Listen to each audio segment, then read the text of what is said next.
Приветствую вас, уважаемые подписчики, зрители и просто гости моего канала. Представляете, подруга чуть не выкинула целый пакет этого. Вовремя я ее остановила. И, кстати, это спасло ей жизнь. И сейчас расскажу как. После того, когда она заболела воспалением легких, она никак не могла вычухаться от этой страшной болезни. И пошло осложнение на легкие и бронхи. И это средство ей помогло выкарабкаться буквально за несколько дней. Исландский мох издавна применяется в народной медицине для улучшения аппетита, замечательного обволакивающего средства, регулирующего деятельность желудочно-кишечного тракта при атониях желудка, поносах и хронических запорах, а также при туберкулезе легких, коклюше, бронхиальной астме и других болезнях дыхательных путей.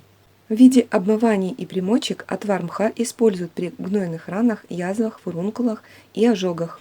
Способ применения: 1 чайную ложку лишайника залейте стаканом воды. Доведите до кипения, охладите, процедите и выпивайте в течение дня за полчаса до еды.